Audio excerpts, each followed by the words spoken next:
যাচ্ছিল না তোমাদের।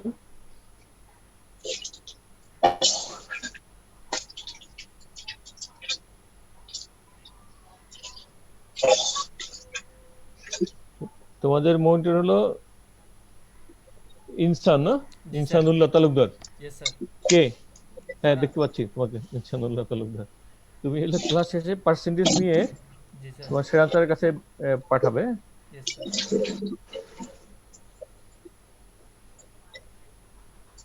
আজকে তোমাদের যে বিষয়ে ডিসকাস করবো সেটা গ্রোথ অফ ব্যাকটেরিয়া।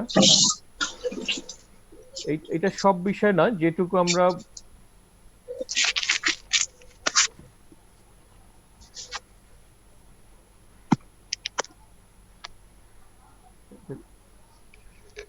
মিউট করা যায় কোন জায়গা থেকে।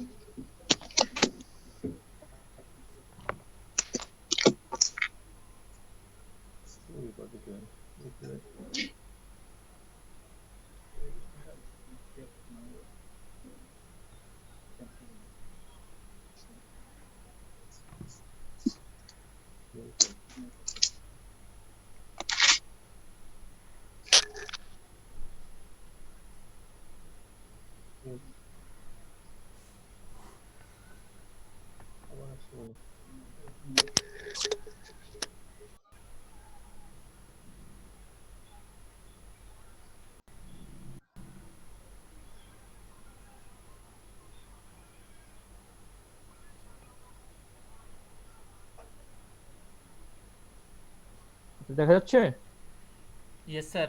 ইয়েস স্যার, দেখা ইনসান যাচ্ছে। Bacterial growth. ব্যাকটেরিয়াল গ্রোথ এইটা এত বেশি কিছু লাগবে না। আমি যে পয়েন্টগুলি বলবো এই পয়েন্টগুলি একটু একটু মনে রাখবে। এখান থেকে যে আসলে এগুলি এখন যে পরীক্ষা ওরিয়েন্টেড, তোমাদের সামনে পরীক্ষা ওরিয়েন্টেড খুব ছোট ছোট করে বলবো।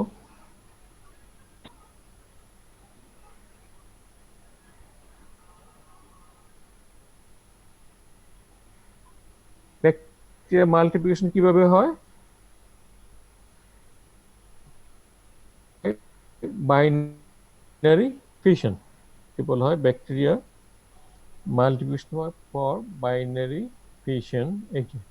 এটা একটা কোশ্চেন থাকবে, how bacteria divided, they divide by binary or binary fission। তার মানে কি একটা থেকে দুটো, দুটো থেকে চারটা। এটা অ্যাসেক্সুয়াল এবং এখানে নো জেনেটিক রিকম্বিনেশন। এটা হলো ইম্পর্টেন্ট। এখানে মিউসিস এই ধরনের কোনো বিষয় নাই। স্যার আপনার কথা বেজে বেজে আসতেছে। হ্যাঁ, ইন্টারনেটে একটু বেঁধে বেঁধে আসবে, আর কিছু করার নেই, আজকে লাইনটাও ভালো না, বেঁধে বেঁধে আসতেছে না। জি স্যার, অর্ধেক আসতেছে অর্ধেক আসতেছে না।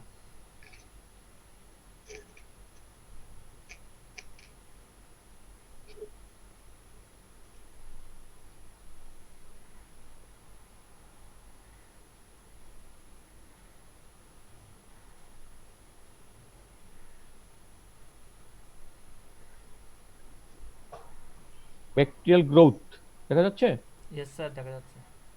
এখন? এখন শোনা যাচ্ছে? হ্যাঁ স্যার, শোনা যাচ্ছে।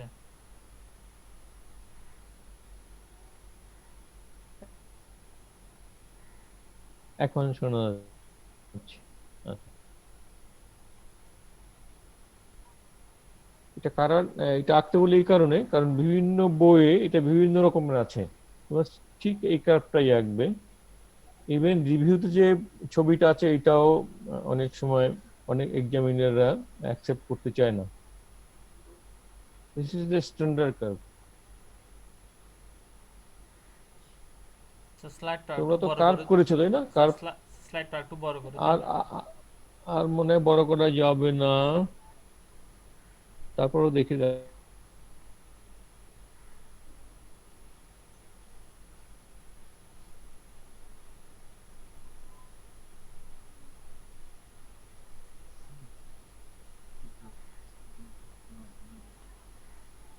আর বড় করা যাবে?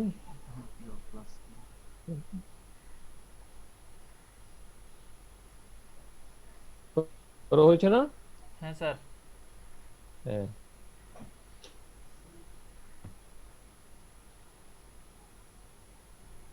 একটা গ্রাফ করতে কি কি লাগে? এক্স অ্যাক্সিস আর একটা হলো ওয়াই এক্সিস। Y axis. যেটা প্যারালাল সেটা হলো এক্স, যেটা পারপেন্ডিকুলার সেটা হলো ওয়াই। গ্রোথ কার্ভে এক্স অ্যাক্সিসে থাকে টাইম, এক্স অ্যাক্সিসে থাকে টাইম। টাইম, ওয়াই অ্যাক্সিসে থাকে, এটা একটু সুন্দর করে লিখে নাও, viable log number of viable bacteria. Y অ্যাক্সিসে থাকে log number of the viable bacteria. Bacteria. একদম এটা টিক দিয়ে লিখে রাখো, log number of viable bacteria.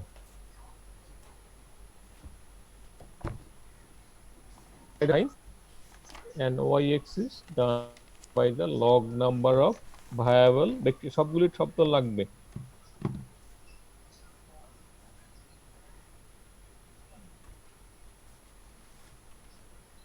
এখানে দেখো ফেজ আছে, lag phase, log phase, stationary phase and decline phase. একটা ফেজ আছে, কোনো কোনো বই পাঁচটাও আছে। এই জন্য তোমাদের এটাও দেখে না, তোমাদের যে বইগুলি অথবা দেখবে কখনো পাঁচটা থাকে।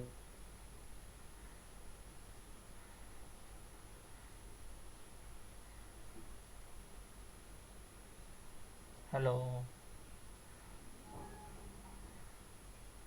ল্যাগ ফেজ, লগ ফেজ, শোনাচ্ছে? স্যার, এতক্ষণ কিছু শুনি নেই। শুনতে পাচ্ছ? এতক্ষণ কিছু শুনি নেই স্যার। এখন শুনতে পাচ্ছ? হ্যাঁ স্যার, এখন শোনা যাচ্ছে। আচ্ছা, এখানে ছবি দেখতেছো তো? না, ছবি দেখা যাচ্ছে? হ্যাঁ স্যার। এটা দেখো ফেজ আছে কতটা? চারটা। Lag phase, log phase, stationary phase and dead phase. Decline phase or death phase।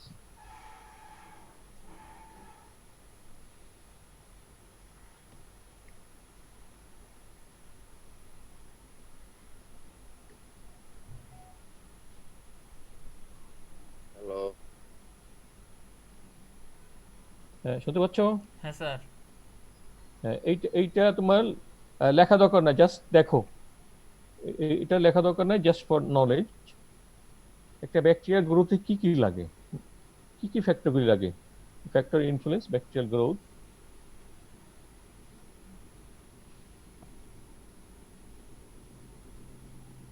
একটা হলো জেনেটিক ফ্যাক্টর, জেনেটিক ফ্যাক্টর এক এক ব্যক্তি এক এক রকম, ইকুয়াল এক রকম, ক্লিয়ারলি এক রকম। সেকেন্ড ওয়ান এনভায়রনমেন্টাল ফ্যাক্টর, যেমন টেম্পারেচার, নিউট্রিয়েন্ট, এগুলি লাগবে for common sense, not for exam. Factor required for bacterial growth, genetic factor, environmental factor, then comes দেখো কোনো কোনো bacteria, for example E. coli, it can divide in every 20 minutes।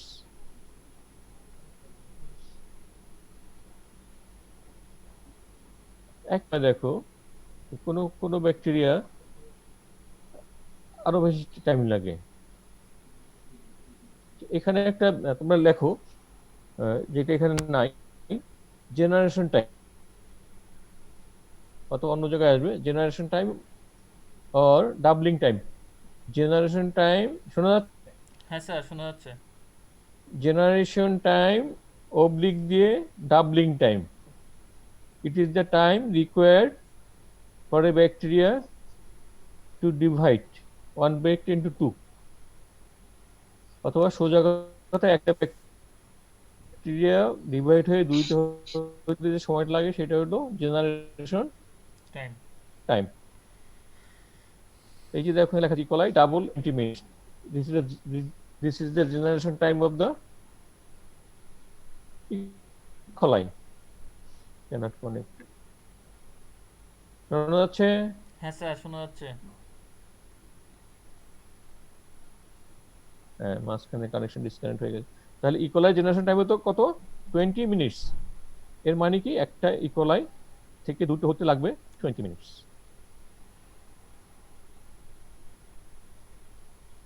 Measurement of growth এটা তোমাদের লাগবে না, for MBBS student, এটা তোমাদের আমরা পড়াবো না।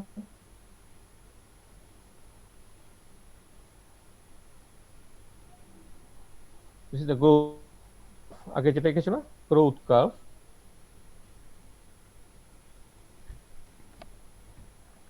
4 ফেজ ছিল, তাই না?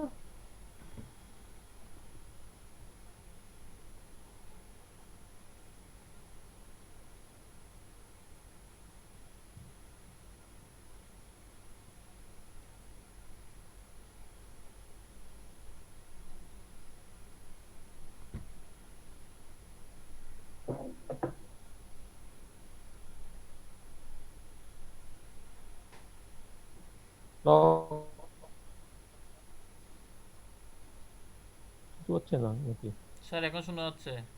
এখন এর আগে কিছু শুনিনি। ইনসান? হ্যাঁ স্যার এখন হ্যাঁ, শোনা যাচ্ছে। হ্যাঁ গত 2 বুঝতেছি। মিনিট কিছু শুনি হ্যাঁ নাই। মাঝখানে আমি বুঝতেছি। হ্যাঁ মাঝখানে কিছু কেটে যাচ্ছে। দেখো এই যে এটা পরীক্ষার সময় এটা থাকবে, তোমাদের জেনারেল পরীক্ষা এমনি প্রোপে বলো বা কি আমাদের পরীক্ষা থাকবে যে গ্রোথ কার্ভ, আগে যেটা দেখলাম এটা ডিটেলসে আসবো। কি কি ফেজ ছিল? Lag phase, log phase, stationary phase and decline phase. এখন দেখো যে lag phase, what does it mean? This is the, এই ফেজ হলো getting started, ready for multiplication. Exponential phase or log phase shall grow at a maximum rate. Stationary phase, number constant. Good number, viable number of bacteria is constant. And death phase shall die.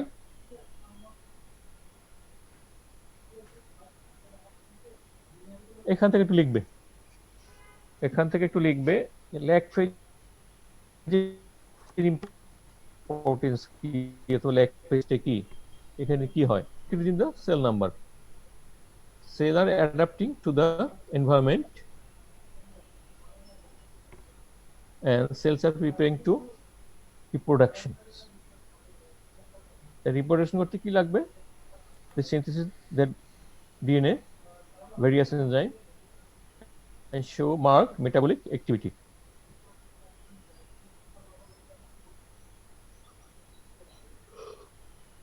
তাহলে কি হলো?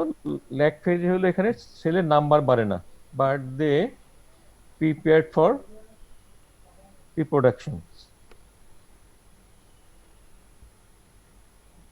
Duration of the lag phase, এটা duration কত হবে? এটা depends upon various type of bacteria, এটা nutrition, temperature এগুলো নির্ভর করে, এটাও তো আসবে না। দেন কাম লগ ফেজ, আর একটা নাম হলো এক্সপোনেনশিয়াল ফেজ। এই ফেজে ম্যাক্সিমাম রিপ্রোডাকশন হয়, cell multiplication maximum in this phase. শেষ লাইনটা দেখো, last line, there is a linear relationship between time and the log number of the cell. শোনা যাচ্ছে? জি স্যার শোনা যাচ্ছে। হ্যাঁ, লগ ফেজের লাস্ট লাইন যেটা আছে দেখো, there is a linear relationship between the time and the log number of the sell.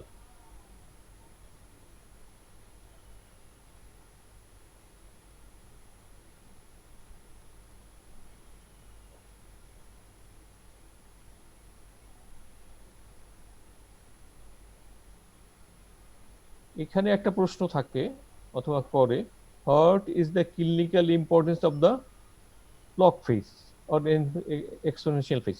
এটা ভাইবার সময় ধরবে। হলো what is the clinical importance. এখানে হলো ইম্পর্টেন্ট একটাই, শেষে যেটা আসো অ্যান্টিবায়োটিক। অ্যান্টিবায়োটিক, যে অ্যান্টিবায়োটিকগুলি সেল ওয়ালের উপর কাজ করবে, this antibiotic act here, well act in this phase. যেসব অ্যান্টিবায়োটিকগুলি সেল ওয়াল সিনথেসিস করে সেই সব অ্যান্টিবায়োটিকগুলি এই ফেজে ভালো কাজ করবে। লাস্ট লাইন দেখো, antibiotic act well because drug are effective when the cell are multiplying. Last line, this is the clinical importance of the log phase. এরপরে আসো stationary phase।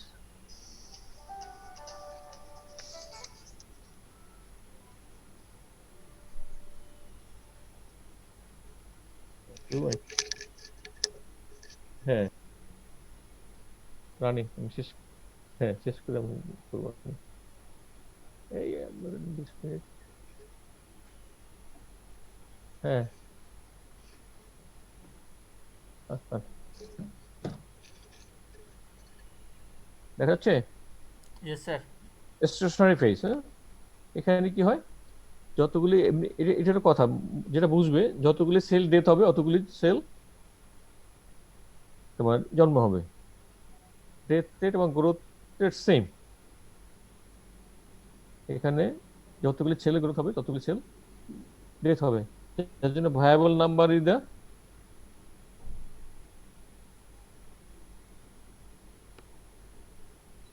Same. Clinical importance, এই জায়গাটায় যে কানেকশন আবার গেল, শোনা যাচ্ছে? হ্যাঁ স্যার, শোনা যাচ্ছে। কানেকশন চলে গেছিল। এইখানে আসি, what are the clinical importance of stationary phase. Clinical importance of stationary phase, এখানে মেইন হলো যে দেখো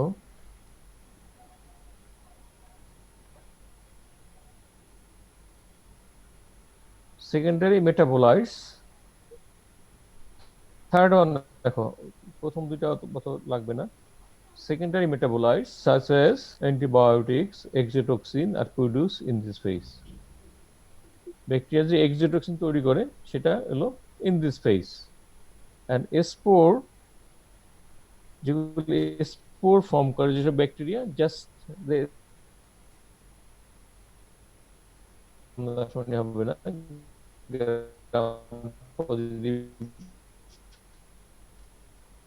become negative, এটার কথা আছে এরকম দোকানে দুটোই রাখো। That means 2 and 3। একটা হলো যে exotoxin antibiotic secreted in this phase, আর হলো sporulation start in this phase. শেষ হলো ডেথ ফেজ। এই ফেজে cell death is more than new cell formation. এইটুকু মনে থাকলেই হবে। এইটুকু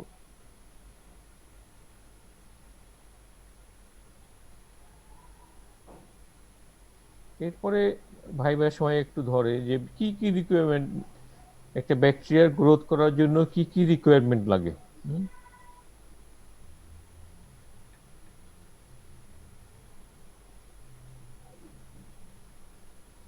মাইক্রোব্যাকটেরিয়ার নিউট্রিশন কি কি লাগতে পারে? ওদের সবই লাগে, আমাদের যে যা কিছু লাগে সবই লাগে। ফর এক্সাম্পল, ওদের যেগুলো nutrition requirement can be divided to group. একটা মেজর গ্রুপ কি আছে, carbon, oxygen, hydrogen, nitrogen, sulphur, phosphide, potassium, magnesium, calcium and iron. এগুলো অত জাস্ট এই যে শুনলে এইটুকু, এটা ওইরকম লাইনের মনে রাখা দরকার নাই। এগুলো হলো ম্যাক্রোনিউট্রিয়েন্ট। ম্যাক্রো মানে কি, যেগুলো বেশি লাগে। ম্যাক্রো হলো যেটা বেশি বেশি অ্যামাউন্টের। লাগে, বেশি অ্যামাউন্ট লাগে, যে যেগুলি এগুলি এগুলি জাস্ট কোনো লেখা দরকার নাই। কি কি ওই যে করলাম, কার্বন, অক্সিজেন, নাইট্রোজেন সবগুলি লাগে। এই যে কার্বন, কার্বন লাগতেছে, carbon, carbon, carbon, nitrogen, nitrogen কেন লাগে, হাইড্রোজেন লাগে, ফসফরাস লাগে, সালফার লাগে, আদার্স আদার্স আদার্স কিছু গ্রোথ ফ্যাক্টরও লাগে, ফর এক্সাম্পল ভিটামিন, এগুলিও লাগে। তো এখান থেকে যেটা পরীক্ষার সময় আসে, there is an environmental factor also, temperature, oxygen, salinity and pH। আগে গেল nutrition factor, but there are some environmental factor also, for example temperature, oxygen।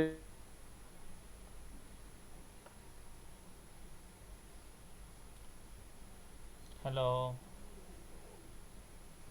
হ্যাঁ, শোনা যাচ্ছে? হ্যালো। হ্যাঁ স্যার, এখন শোনা যাচ্ছে। এই যে মাঝে মাঝে কেটে যাচ্ছে, কিছু করার নাই।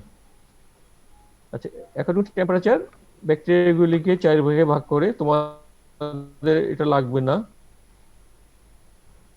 তো, এটা এমবিবিএস এর জন্য তোমাদের লাগবে এই জায়গাটা, আমি খুব সংক্ষেপ, এই জায়গাটা লাগবে।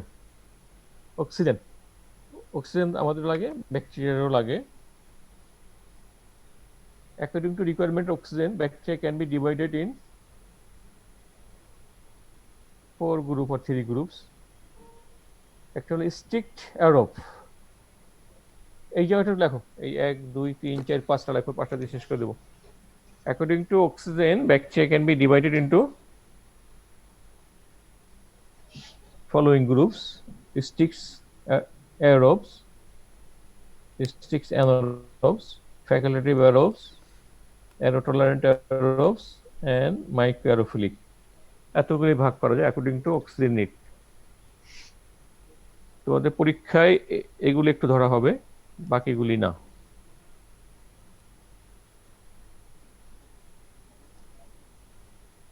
স্টিক্স অ্যারোব মানে অক্সিজেন লাগবেই, অক্সিজেন ছাড়াও। স্টিক্স অ্যারোব মানে অক্সিজেন থাকলে গ্রো করবে না, unable to use oxygen and kill by its presence.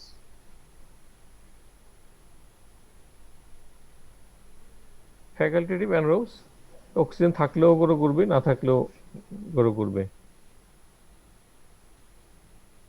লাস্টটা দেখো microaerophilic, require oxygen for their metabolism but cannot survive in the atmospheric concentration.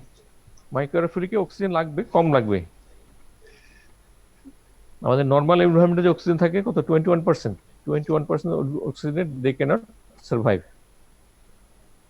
4%, 5%, 8% oxygen লাগবে। So according to the basis of the oxygen requirement, bacteria can divide it into the following groups. এর মধ্যে দুইটাই মনে রাখবে অথবা তিনটা, aerobic, anaerobic and facultative anaerobic. বাকিগুলি নাম মনে থাকলেও অসুবিধা নাই। মাইক্রোঅ্যারোফিলিক আসতে পারে, কয়েকটা অর্গানিজম আছে। স্টিক্স অ্যারোব মানে অক্সিজেন লাগবেই, স্টিক্স অ্যারোব জাস্ট উল্টা, অক্সিজেন থাকলে they can't survive in presence of oxygen. Facultative anaerobes oxygen থাকলেও হবে, না থাকলেও হবে। And microaerophilic require oxygen but less than environmental concentrations. তো ক্লিয়ার? এইটুকু আমরা ধরবো। অব্লিগেট অ্যারোবস এক্সাম্পল আছে কিছু, for example tuberculosis, bacillus.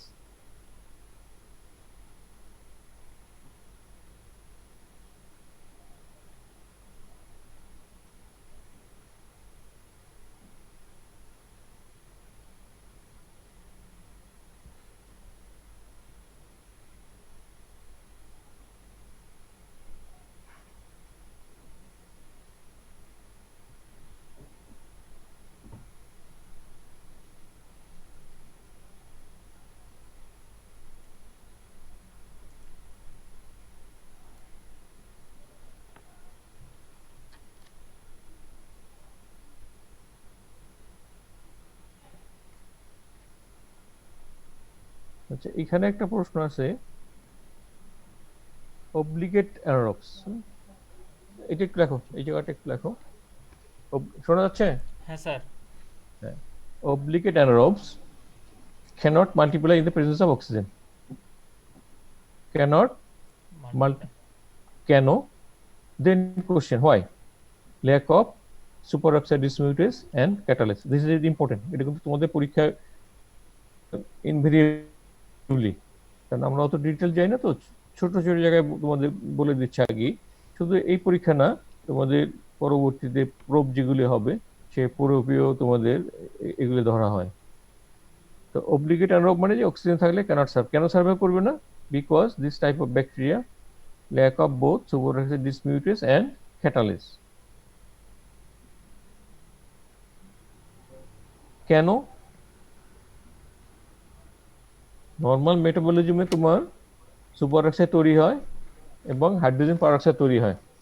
Normal মেটাবলিজমে তোমার, এই যে এখানে আসো, নর্মাল মেটাবলিজমে অক্সিজেন যখন মেটাবলিজম হয় তখন তোমার হাইড্রোজেন পারঅক্সাইড তৈরি হয় এবং অক্সিজেন রেডিক্যাল তৈরি হয়। These are neutralized by the superoxide dismutase and catalase. Catalase আমার ব্রেক ডাউন করে হাইড্রোজেন পারঅক্সাইডকে, সুপারঅক্সাইড ডিসমিউটেস করে অক্সিজেন ফ্রি রেডিক্যালকে। এগুলি না থাকার জন্য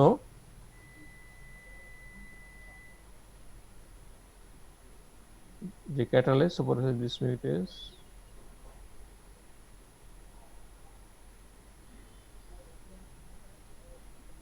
আচ্ছা, এখান থেকে এইটুকু, এর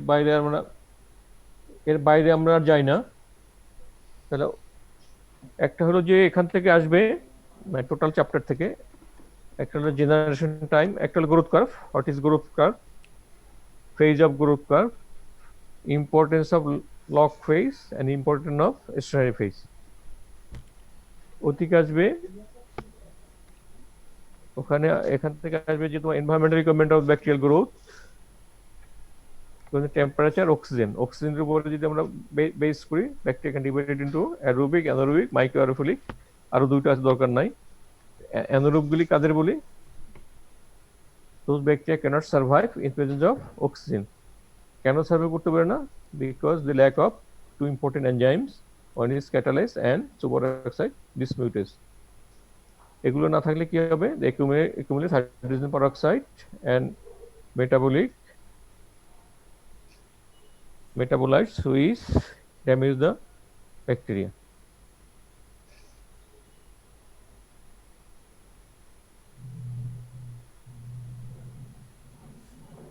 এখন তোমরা বলো, আজকে ক্লাস এটুকুই। তোমাদের এখান থেকে ভাই যেটুকু ধরবো খুব ছোট ছোট করে ধরবো, আর এমসিকিউ এর মধ্যেই থাকবে। Yes, sir.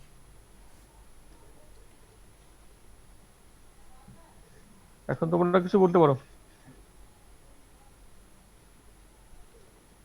কোনো কোশ্চেন, কোনো সাজেশন?